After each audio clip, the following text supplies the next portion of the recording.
What's up, y'all? This is another episode. This is Ep.5. All right, Ep.5 of Conversations with Master of Thought. I have a really special guest with me today. His name is Todd Kerr. He's the editor and publisher of the Berkeley Times. Again, you guys got to understand that all I do in my lifetime so far, or what I have done, is meet interesting people that I've come across, and I just want to come back and revisit them now that I have some time and meet them for real for the first time. Welcome, Todd Kerr. Thank you, Ark. I'm honored, very honored. Yeah, you're one of those interesting people I was just talking about. And I came across you from my friend Joaquin, which is Mr. Dabber 510 for those of you that are paying attention. And since the time, I want to say it was the film festival, was it? Okay. That was part of that thing I was telling you about that got me started on this whole journey. Okay. And but today I want to know more about how did we get into this seat today? How did you come up with the idea for the paper? What is it that got you motivated enough to even want to pursue that and have us sit in this chair today? Oh, as if I did it all, or something? You have to be at least one of the catalysts for it to happen. Okay, well, I did have something to do with it. But you have put me in the seat today. True. And I'm still just dealing with that. So what do you mean? You want to hear about the genesis of Berkeley Times? Yeah, and kind of meld it into your personality. What is it that parts of you that got sprinkled in and why it came about? Okay. Well, first of all, you need to know I'm a storyteller. So I'm Go going to for it. respond to your questions with stories. Okay, I'm with that. And if they go on too long, you can No, we got time. We got time, Todd. This is it's all relaxed. We're here in your neck of the woods. Your sanctuary here. We are actually in what I consider the newsroom of Berkeley Times. This is my apartment and it's my creative space. Okay. And this space has been a lifetime in the making. So if you're going to interview me, this is where it would have to happen. Perfect. All right. So I'm not a journalist. Okay. And I actually don't even believe in journalism as it's being taught in American schools today. But what I am is a storyteller. And I learned that about myself actually quite late in life. So one of the stories I often tell school children, and I'm often invited into the schoolrooms in the Berkeley School District, the classrooms, I tell them this story. And that is I got into college based on my ability to manipulate numbers. I was my nickname was math major in high school. For those who knew me, and after 2 grueling quarters of freshman English, I was told by instructor that I couldn't write, I was unteachable, and that I would never be able to learn to write. Gee, such a motivator. And the interesting thing is, it burned deep inside. I was so angry, but I wanted to graduate on time. And so I paid heed to his instructions, and I avoided any class with a writing assignment. Wow. I got really good at reading syllabi, and anything that required an essay, I would avoid. So I actually didn't learn to write at college, and really, got by on my analytical skills. Wow. Okay. So I didn't learn to write until much later, and I learned to write in the world of organization. My first job, I had 3 attorneys as bosses, and they saw the quality of my writing, and I had a lot of responsibility. I was 20-something and sending out 10, 15 letters a week. So anyway, I had to learn real fast. When I did figure out that I could write, it was later. It was actually through my cartooning. I've always been very visual, and that part of me, it's just always been there. I learned that I could write, and not only could I write, but I could write like others. I was really good at mocking other people's tones. So before I discovered my voice, Okay. I discovered my ability to reflect others. Got it. And so anyway, I spent 25 years in banking and then software, enterprise software, where I was using my storytelling skills to connect businesses to potential customers. But late in life, I, for personal reasons, left that world. And during a transition in life, I ended a marriage.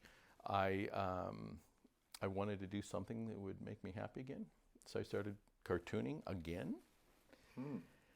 And one thing led to another. I got a job at the Piedmont Post through my cartooning, selling ads. And a few years later, I was managing the paper. Wow. And then my kids wanted to go to a real high school, so I moved to Berkeley. And there wasn't a paper here at the time, and I knew how to make one. So I launched Berkeley Times. Wow. And I launched it in the name of True Narrative, and there's a whole story behind that. So we're not arguing the news. We don't argue. We don't opine, which is really what American journalism is all about. We reflect. I'm a scientist by training. That's the part of me that got through college.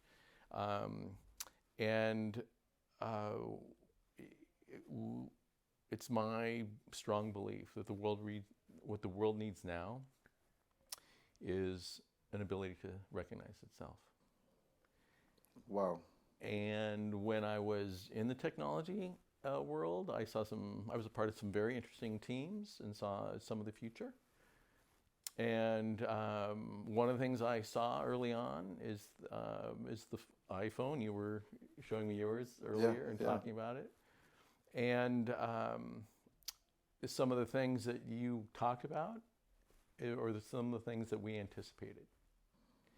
So part of the reason that Berkeley Times exists as a print-only newspaper and has no intention of ever going online is that the whole purpose of the paper is not only to reflect on the people and community of Berkeley, but also to create experience of that. Well, quick question. Please, I got a whole lot. I got a whole lot of questions. Okay. You just went. You covered a lot of history or a lot of timeline right there. Yeah. One question I do want to ask is, you were talking about going back to your happy, or making yourself happy again. Yeah.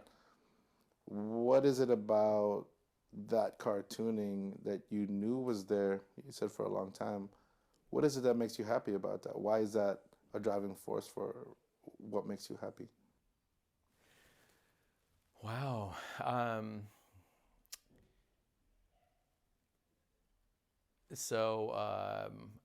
going to tell a story. Yeah, go for it, dude.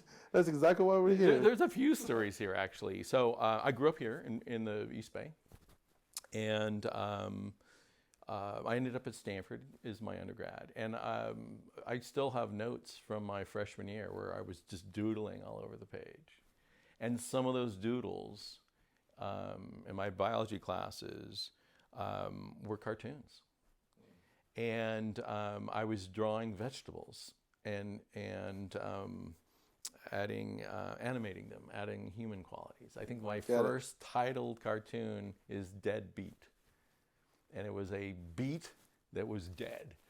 And it's funny because it's very strong. It's clearly a beet and it's clearly dead. Many years later, when I was publishing Berkeley Times, I ran a story and put it on the front page about Psychotic Pineapple, which was the first punk band on the West Coast. It was based here in Berkeley, and they started in the late 70s. This is when I was in high school.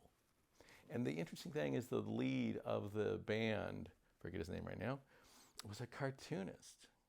And so he hand drew all these posters, and they were plastered all over the East Bay promoting Psychotic Pineapple. And their central figure was a pineapple who was humanized. He wore sunglasses, he had little arms and legs.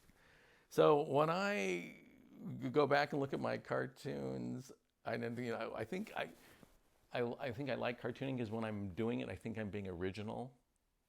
But when I look at my deadbeat is basically psychotic pineapple. And I was like, oh no, I'm not original at all. I'm just taking this stuff in and it comes out later. But isn't that, okay. It's like a reiteration though, but with your style. Well, okay, so yeah. But I think, to get back to your question, why does it make me happy? Yeah. I think there is a process. I think we all have it, but it's strong in me. That's wanting to reflect and to process these images that I'm taking in. I derive a lot of information through my visual senses, and so it's that process of taking it in and having it come out later and looking at what is mine and what is someone else's. Yeah. And it's not, I wouldn't use the word happy. It's like if I don't do it, things get clogged up for me. So it's like if it's a clearing, I have to do it. Okay, this is I'm gonna point out, like, just the other day, Yeah. I couldn't go to sleep. Yeah. And I was talking to my friend about how when there's things on my mind, I got to write them down. Yeah.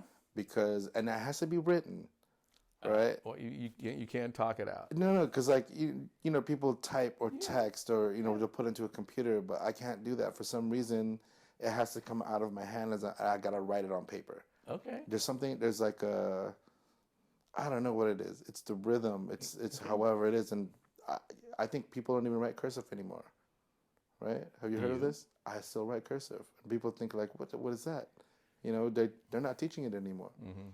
And it's something about that rhythm, the strokes.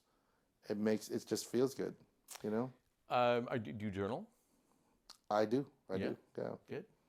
Yeah, that's part of it too. I don't know what kind of release that is for me, but it's I almost want to say it's like a meditation. It is a meditation. I think that's why it's so important to me that print-only newspapers are created, because it is an experience. It's a kind of meditation. Yeah. People don't realize they're in it. They just benefit from it and are grateful for it later. But it is a meditation. So wait, okay. And this is just, it's kind of a funny thought that just popped in my head. So you're telling me the guy at Starbucks reading a paper is meditating while he's chilling there. That it's a kind of meditation. Yeah. No, I can see that. It's like because you get in your own zone. You kind of like have your thoughts while you're reading it, and you're not paying attention to anything else. Well, hold on. It's more deep than that. Okay. Because you could look at the newspaper as a kind of a mantra, right? And a human has had some experience of the world and try to recreate it, and use logic to create this thread of text. Man. And someone's trying to follow it, and they're either on it or not. Right. Oh man! But how is that not a mantra in a meditation? You're right. There's no actual difference. It's just the location at that point. And a lot of people obsess with the logic.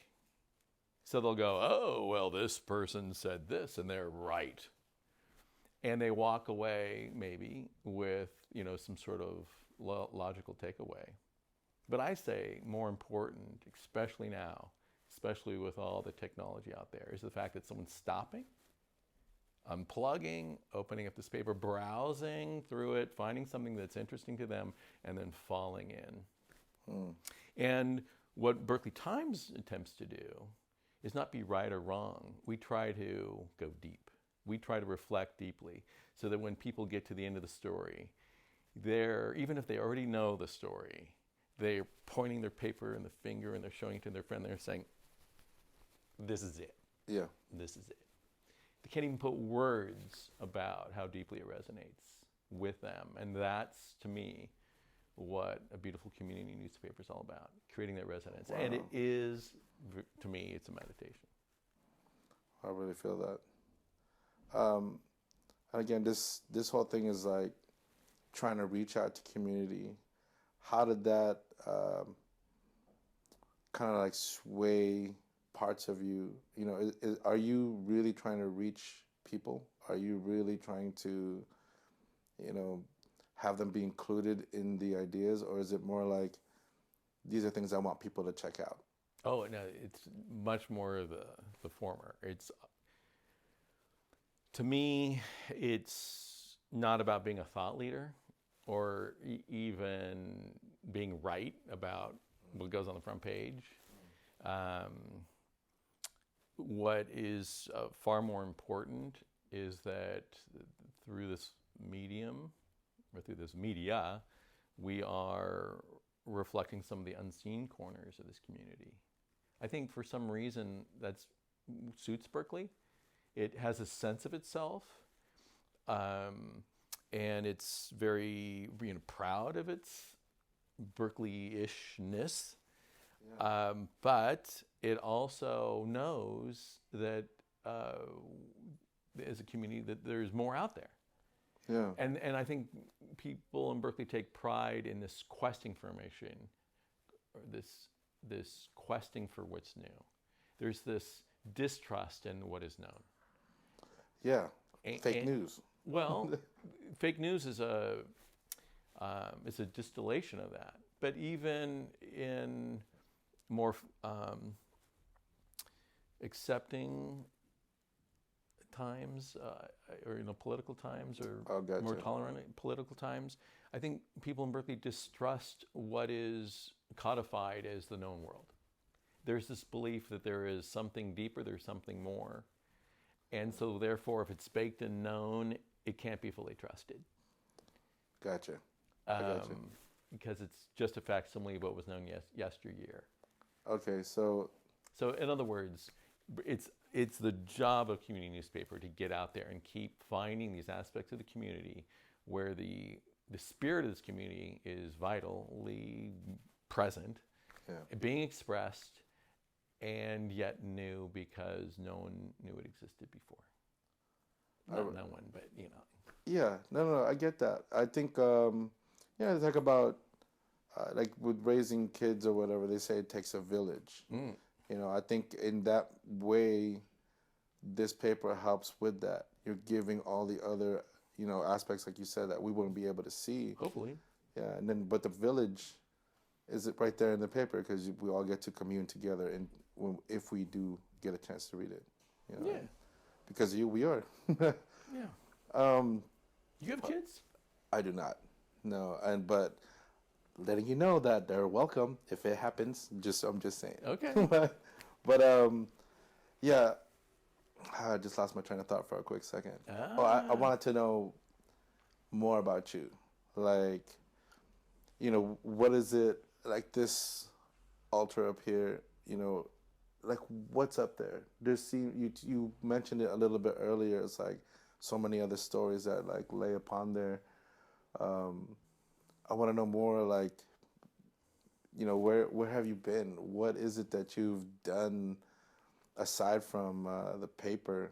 An adventure even. Something like your eyes tell me a whole lot more that I'm just missing. Like I've had many past lives, but like, are you a firm believer in that? Are you a firm believer in like the transference of I mean, I've had many past lives within my own life. Oh, gotcha. Okay. I don't. I'm sure I've, some sort of bigger journey. I'm just not that aware of it. I'm not fully present with it, so it's hard for me to talk about that. I'd be very open to that. But anyway, seriously, I've had so many different chapters of my life. Let me give me a topic. Let's try this one. Let's try. We were talking about your martial arts, the capoeira. You just got your green belt. Okay. Why? My very first green belt. Yeah. Why is that? Why do you want that part of your life? Okay. Well, actually, okay, this is a good story. So my first practice was hula, and this, What? yeah, and this is when I was a kid, no one could know that I was in hula. But my mom, her mom owned property on the island of Oahu before Hawaii became a state. And so my mom, who was a dancer, was learning from masters in Hawaii, going way back. So when she was at Cal in the 50s, she would perform, and she was very popular. And then she had 3 kids. I was the middle kid. And so we became a part of her dance show. And we would perform at old age homes and local places as a service to the community. And this is, like the old stuff. So I was not dancing feminine hula. I was dancing with the rocks and the sticks, masculine forms. And the interesting thing about hula is that it's a language. It's storytelling through movement. So when you learn that as a child, you learn to look at someone's body and to start looking at the story they're trying to tell you and decode it. I've always been a very intuitive person, and I think one of the gifts of my life is that I was exposed to hula at such an early age. But I kept it a secret to my friends. No one could know. I was like the star on the baseball team, and I had to leave early, and everyone said, "Where are you going?" And no one could know that I was going to a hula performance. Well, why was it that no one could know? Are you kidding? This is the 70s, and I was... I get it. I get it. And I was dyeing my body to look darker, and, no way. But when I got to college... I love the dance floor because there's this international group of people moving, and I was just thoroughly excited by that. And wanting to know, all the dances that people were dancing from all over the world. And then I discovered martial arts. So in college, my practice was Shotokan karate, which is like straight-laced, rigid, which I think suited my analytical mind. Very hard form, yeah. And then I let it go. And I would have never sought out capoeira on my own. It just, it seemed so exotic. Mm-hmm. But what happened through the newspaper, I interviewed a professor, Elio Conceicao, and he was so flattered by the interview that he presented me with a berimbau at the end of it. Wow. And he said, "This is something that I made with the help of my father, and you cannot refuse it." Whoa. And I knew enough not to take this instrument, but I said, if you're going to give me this, you have to teach me how to play it. Whoa. So my introduction to capoeira is really through learning to play the berimbau. And so that was basically 2018. And then right before, I got proficient on it. And right before I performed it publicly, Elio pulled me aside and he said, "You need to know something before you play the berimbau in public." And I said, "What's that?" And he said, "Only the masters play the berimbau." What? And I had not even moved. I didn't even know what a jinga was. Right. And here I am playing with the instrument, and playing for the Hoda, his Hoda, you learn that you're in dialogue with the dancers. And again, this is going back to my hula. This is like I'm just wired to do this. Yeah. So I'm fully able to be in conversation with a room of moving people. So anyway, I was very moved by the whole experience of discovering this instrument and playing it, and being in dialogue with people in the martial art, moving. And the movement piece I've just started very recently. In January is when I started moving. So I know what a jinga is now. Okay. And it suits me. I get it. It's movement, but you have to be constantly aware of the world around you as you move. And there's a part of me that's on. So I think this martial art just fits me. I feel it. So I'm delighted by it. Well, that's dope, because I love martial arts. We were talking about earlier, like, when I was a little kid, I pretended I was, all of the Ninja Turtles, all of them, all of them. You were all in one. Yeah, like all their did weapons. You have a name?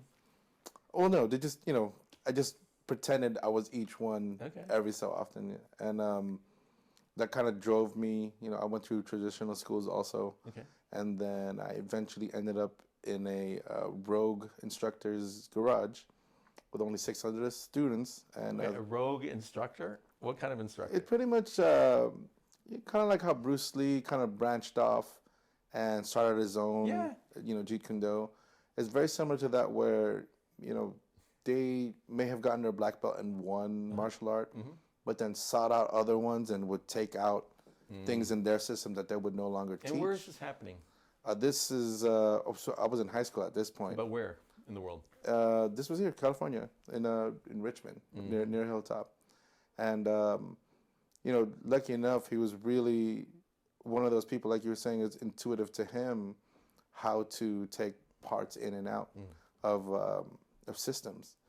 And he kind of like gave me that same gift, because now it's like, why would I do this? Why is this a logical move to do if this happens or if this happens? And ever since then, lo and behold, years later, now I'm doing this whole stunt thing and fight choreography. And like I said, man, that's a part of my happy, like how you're saying. You're your own man. You've created this existence for yourself. You're right. You're right. You know how they talk about manifestation all the time? Yeah. And like creating the exact environment for you to flourish. Yeah. I wholeheartedly believe in that. When I first started looking for my happy, that's all I did. I eliminated all of the negativity. And you guys, this is like a regular trope that you hear all the time.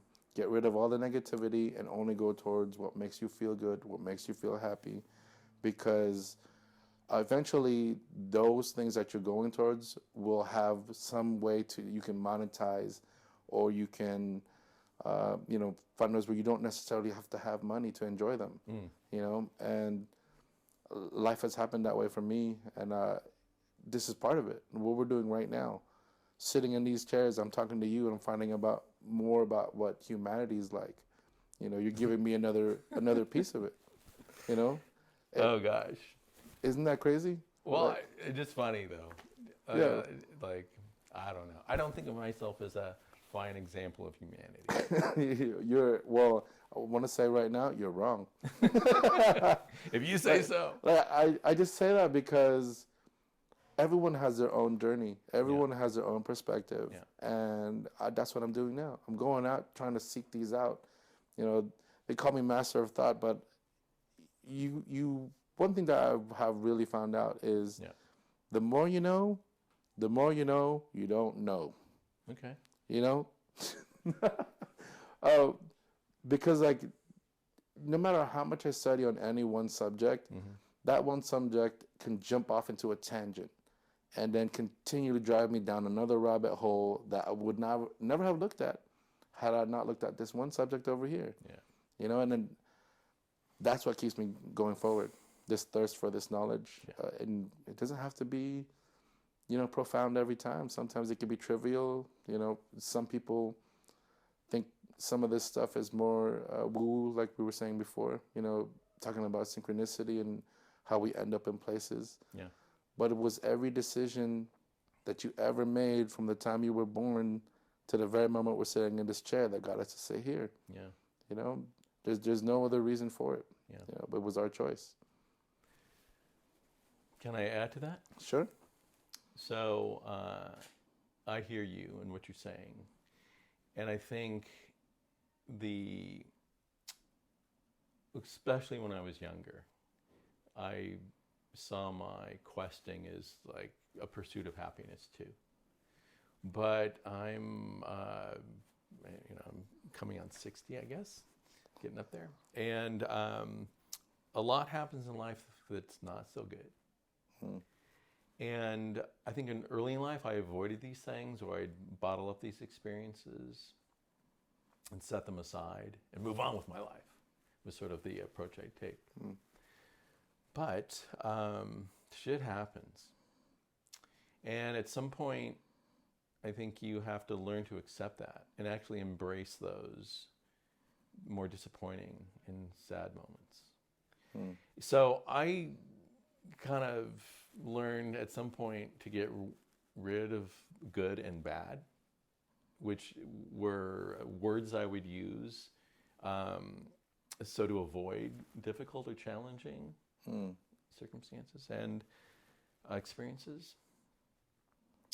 And I think that some of my greatest gifts and some of my greatest powers derive from these darker experiences that I've had. And I don't regret them now because I've let those darker feelings be. I've become okay with them. I do believe that one of the things that I was given from a very early age is a capacity for grief. And grief's an interesting thing. Most people avoid it. Most people don't like feeling it. And yet, it's a quality that when you integrate it into your being, it allows you to go anywhere and connect with anyone. People sense it. And I think that's one of the greatest gifts that I've given myself, is that ability. And I say that because I think in all that questing we all do for happiness, I think connection is even more important. And we connect on multiple levels, not always in happiness. And I think that's why community is so important to me. It's finding those connections and finding meaning in all those nooks and crannies of this humanity we all share. So I'm saying that to speak my truth. I'm also saying it because you have many gifts too. And you're reaching out to people. And it's very important that you make it okay for people to connect with you on the not so happy experiences of life, because they're there too. And they're not going away. You're right. Very right. Wow. But you know that as a stunt man, because you're flirting with those energies. You're right. Every day. Every day. You know, you're right. I don't always see those things as gifts because they've become common to me, because it's my daily thing. A lot of times, like yourself right now, you're very open, you're sharing, and earlier you told me you were not a very shining example of humanity, and they all just found out right now you are. You know, this is exactly what I'm talking about. This is the reason why I do this. You know, you're talking about connection. One of the things that I said to myself a long time ago is, I'm going to get the chance to connect the world. I don't know how, but one day it'll happen. And it's happening now, you know? Just to touch a little more on community, I think the biggest part that we forgot is that when we were first coming up with our technologies, we all had to help each other just to survive, just to live. You know, now with this modern age, everyone's made it so convenient not to have to help each other, right? And we put ourselves in these little homes and trap ourselves behind walls so that we don't have to see these other people. And again, it's another trap of our own technologies, right? And we keep losing that connection. So over time, hopefully, the more I do this, more people will see that your neighbor may not be that scary figure that you think of them when you're watching movies. You know, the serial killer next door. You know, get out there, go meet them. Right. Bake them a cake. Yeah. Can I borrow some sugar? Right. Yeah. But I think everybody, you know, hopefully like parks. Like it's one of my favorite places to go. The reason is because, especially like, you know where Dolores Park is in San Francisco? Yeah. Everybody goes there, they're looking to share smiles with strangers. Well, that might be my next, sharing smiles with strangers. You heard it here first. And it's something that people do and not even know that that's what they're going there to do. I think this reminds I never traveled, and then I traveled a lot, and then I came back to the Bay Area, and I remember coming back thinking, "Oh, I'm so over the Bay Area," and then I remember coming back after all my travels, and then being on the BART train and just feeling, these are my people. I love you just the way you are. I don't care what you're doing, what you're reading. I just love you. And I just get this vibe here. Yeah.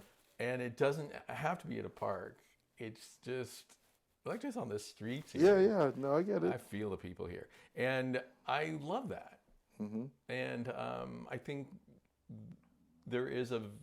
I think that's sort of part of our DNA and fabric here. There's always been this meshing. My mom was Italian, so I grew up in the East Bay, going to all the holding the hand of a very proud Italian woman. And when I went into Genoa Delicatessen, I never had to wait in line because my mom was always next.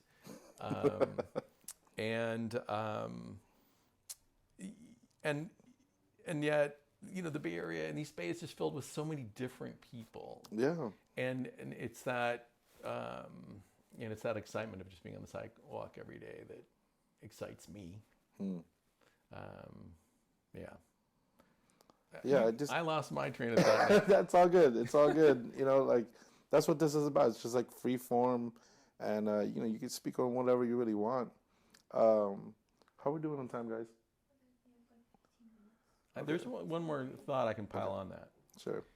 You were talking about what we've forgotten. Mm-hmm. So I was raised by two people that were, let's just say I was groomed to succeed in the world of organization. And I'm very comfortable in large organizations, though I have left them now. And that's sort of one of the riddles of my life, is why is someone who has all the equipment necessary to succeed in large organizations choosing to live his life among the people? But I think the reason I left large organizations, and I call it the world of organization, is because I've seen the culture in large organizations is losing a moral compass in general. And there's lots of pressure to succeed and to perform in this day and age. Yeah. It's very competitive. And to me, large organizations are serving themselves more than the communities they're in very often. And forgetting that they are a part of humanity. Right. And in certain industries, it's very obvious. Yeah, like tobacco industry, alcohol, all the other lobby groups, that go to big soda, yeah, big energy. And so at one point, does it stop?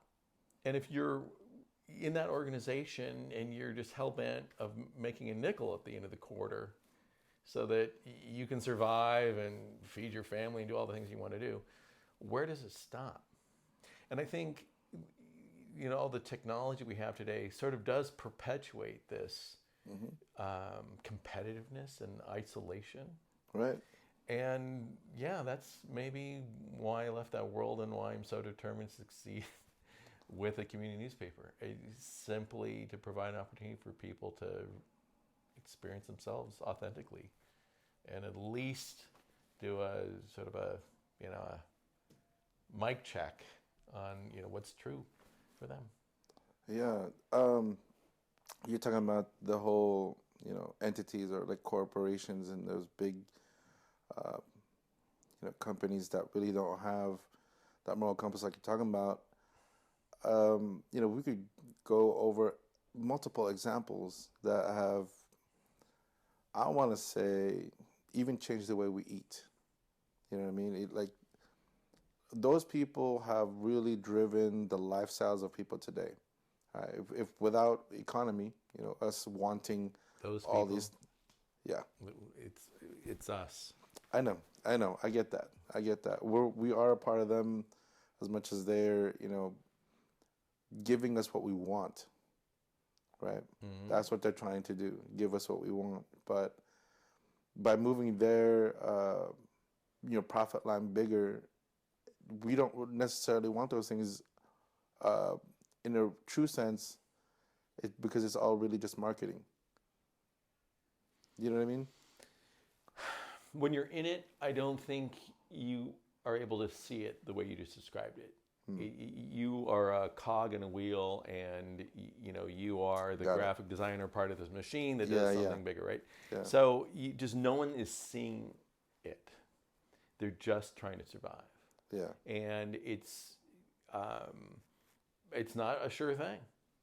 Most organizations don't believe they're going to exist in a year or two. Right. They're constantly reinventing themselves. So the real issue to me is, and large organizations aren't going away, by the way.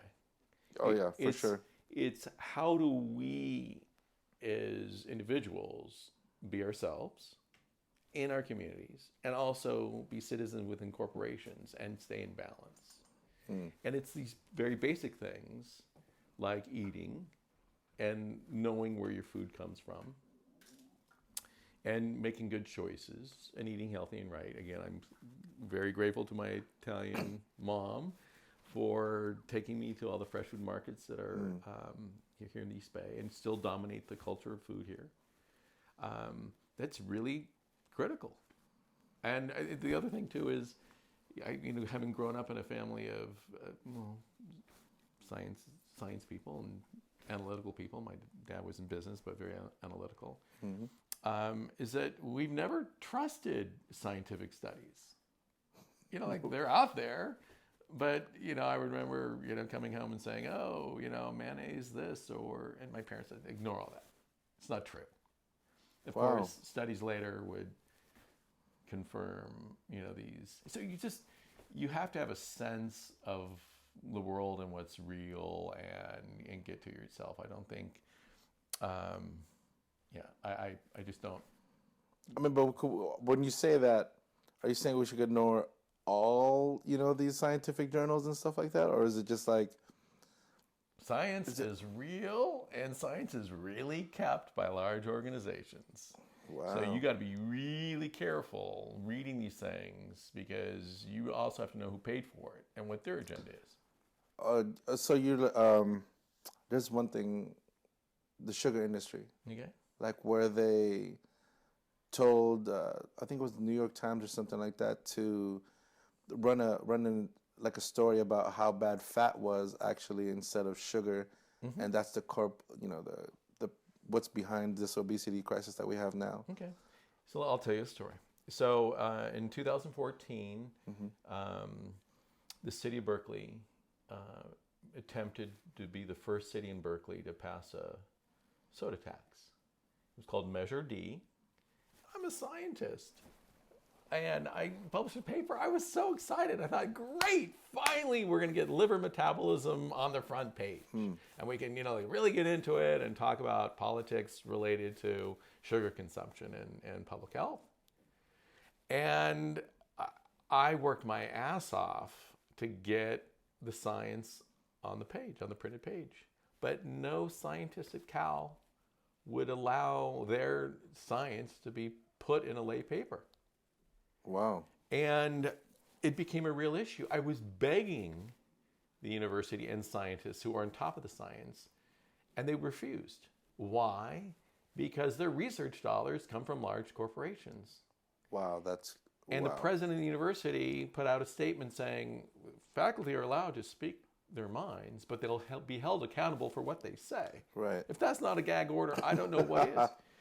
So you would think that in the city of Berkeley, without any agenda, I could get science in the paper and allow people to look at this issue? No. That's so crazy. Okay? So science exists, but science does not exist in policy-making environments in the United States of America right now, and it's a real issue. We probably have more scientists trained in America and walking around, and yet there is less science involved in public policy than ever because of how our political system is wired financially. So, yeah, it's a real issue, but yeah,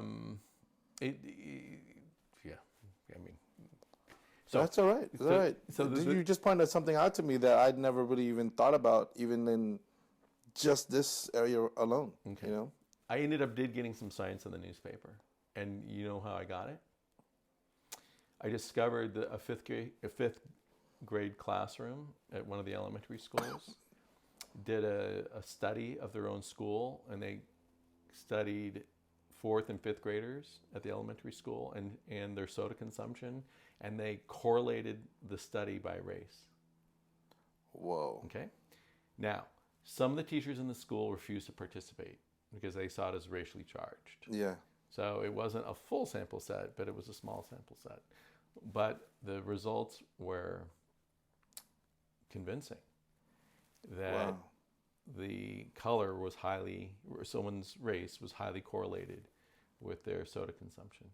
So we ran the research of the 5th graders on the front page because it was that relevant.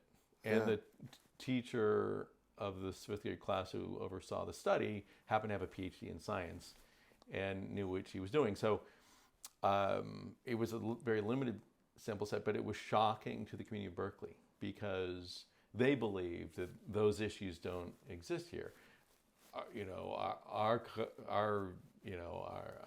Our brown people are so educated; they know not to serve, but it's not true. There was inconsistencies.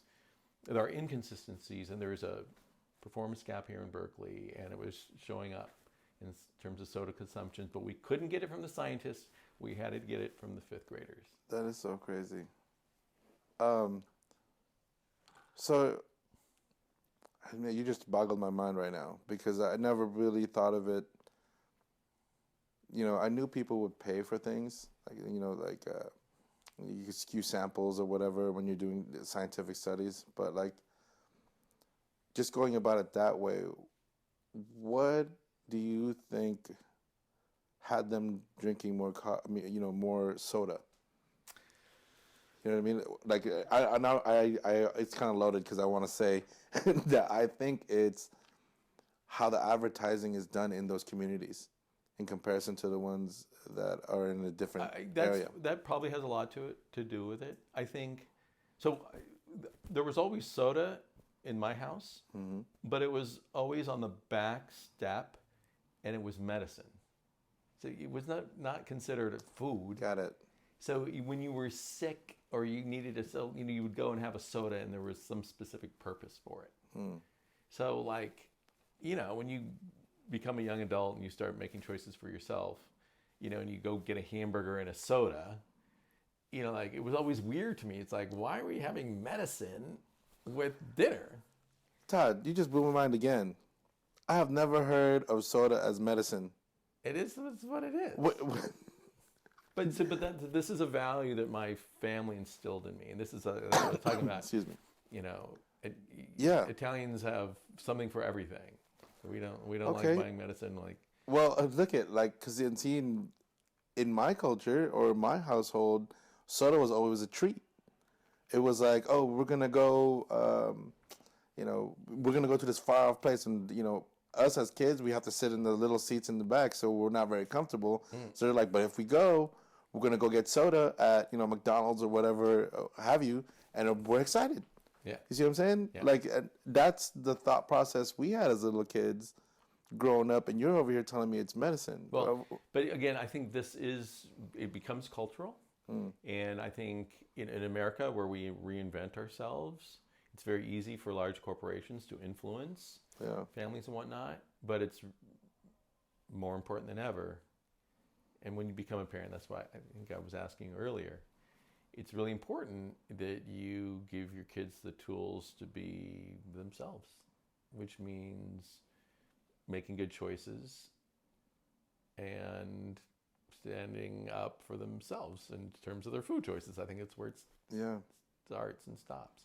Well, I'm a proponent for health. I mean, I've had my ups and downs with it myself. Almost 400 pounds at one point. I don't know if I told you, I'm actually a cancer survivor. A cancer survivor? Yeah, that's what the scar is on the side of my neck right here. Ooh.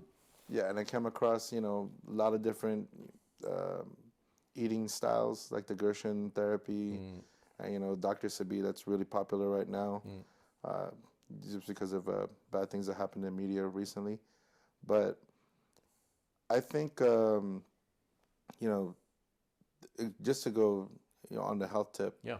Just like eating right in general, I'm super with it. Like, Yeah.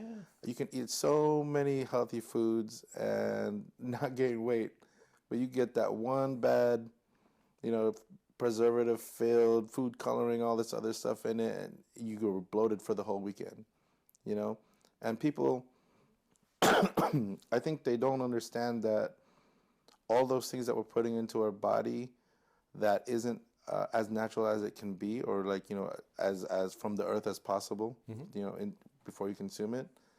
I think you take away the actual properties of it being your food. When I say food, I mean like your medicine that fuels and heals you, instead of just a mouth pleasure that you can sustain for whatever that meal is for the hour, and just a taste. Because I've noticed, like, when I was younger, my mom was super on the tip about health too, and she's never putting extra salt or too much flavor in foods. And I found myself going to restaurants where, they say this is, it's so bland or whatever, and then I'll take a piece and I'll be like, what are you talking about? This is super salty. And I think, like with you, they raise you in a certain way to make your own food choices. That's like probably something that most parents don't even know to tell their kids now. They're watching TV and they're seeing that they're watching just as much TV as their kids. Do you still have a TV, by the way? I do not. I don't watch TV. I threw out my TV. Yeah, but I'm. This is for all the other parents that. I'm not saying they're bad parents to let their kids watch TV and have their kids babysat by it, but just as much as they're hearing those commercials, they're being brainwashed to buy those Fruity Pebbles, buy those sugary foods, buy all this stuff. Oh, it's super cheap at the market. You get extra discount if you get this super cheap food that can kill you faster. You know what I mean? And in their mind, again, it's driven by numbers, like we were talking about earlier, where I got to save this certain amount or I won't have the rent. I got to save this and that, or, I can't feed the rest of my family. And that's also another, big corporation or big company knowing that happens all the time, and they'll perpetuate that till it's, become an epidemic, and it is now. Bottom line, throw out your TV.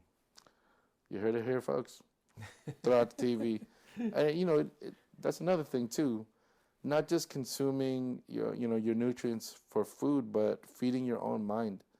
You're talking about giving your own free choice about things. I think the instant you throw out your TV or stop watching it, you'll start to realize that you have your own thoughts that come into your own mind where you want to do your own thing, and you're going to be a whole lot more happier for it. Some of the people that I've met across this path, they don't watch TV.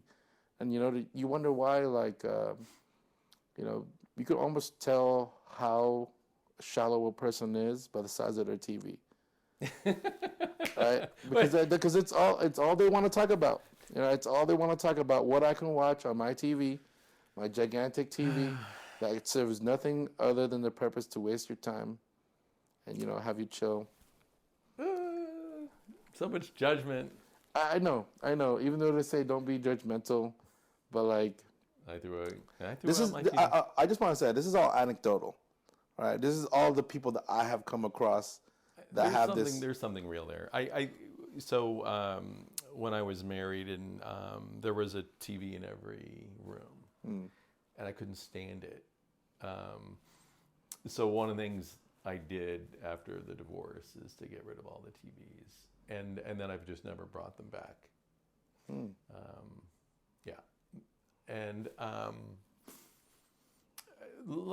want to go back to another thing.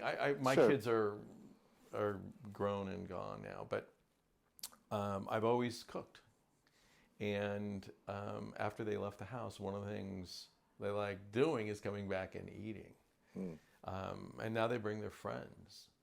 And it gives me such joy to feed people, especially my kids and their friends. And they get comfortable.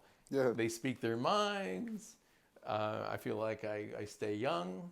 Yeah. Because I'm hearing what's up for the next generation. And it's just, you just give humans good food and just beautiful things happen. So you've got a lot of practices over there, and you care about food. So there's something you can start doing is learning how to cook if you're not already cooking. I bet you are, actually. You're right.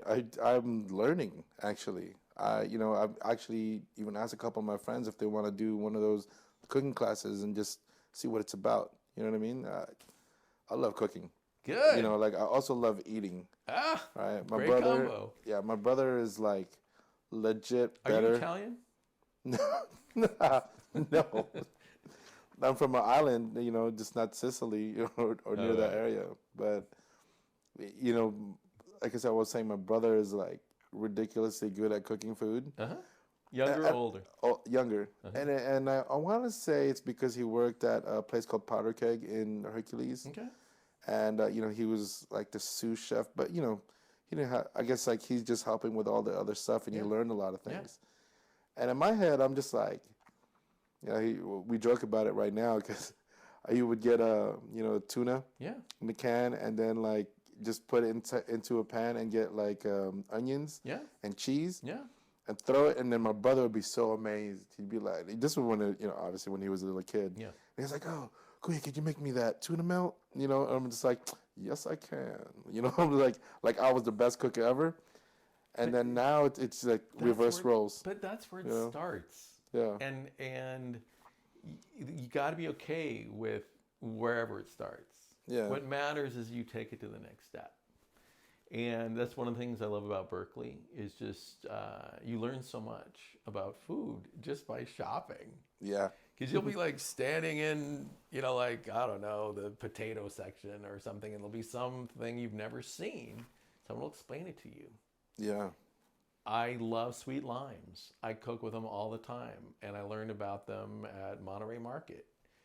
Do you know what a sweet lime is? I do not. Oh, I'm going to give you one. Okay. Because I always have them. It looks like a lemon, but it's perfectly round like a lime, a little bit bigger than a normal lime, and it's of all the citrus, it has the sweetest rind, so you can cook with it. You can just chop it up and throw it in your pasta or throw it in your chicken, and it doesn't add any bitterness. And it's so good. It's so good for you. I'm with it. That sounds good already. And it's just, you learn about it at the store. Yeah. Yeah. Stuff like that. You know what? I just got a couple of new ideas in my head. I got to go. definitely write down. Maybe I'll have a cooking section. I don't know. We'll see where this goes with this. Right. But yeah. How we doing, y'all? Where we at? We're at about an hour. 50 minutes. Okay. All right. We're gonna try and keep this consumable by everyone else. So we're gonna end it here. But I feel like I'm gonna come back one day, a little bit further down the road, when I've expanded my empire a little bit more, and you've probably had a couple more adventures. Well, there's more adventures. We just don't have enough time to get it all on tape yet. I want to thank you so much. This has been a really great experience, meeting you for the first time in this way. Again, everybody, Todd Kerr, editor and publisher of the Berkeley Times. This has been awesome, man. Thank you for the experience, and Thank you. we'll make it happen again. All right. Yeah? All right. All right. My Sounds good. pleasure. Thanks. All right, guys. See any of the other videos on the channel, Master of Thought on Instagram and Facebook. And reach out to my other homeboy, Mr. Dabber510. Is a gentleman that hooked me up with Todd. All right. See you guys. Shine on and take care.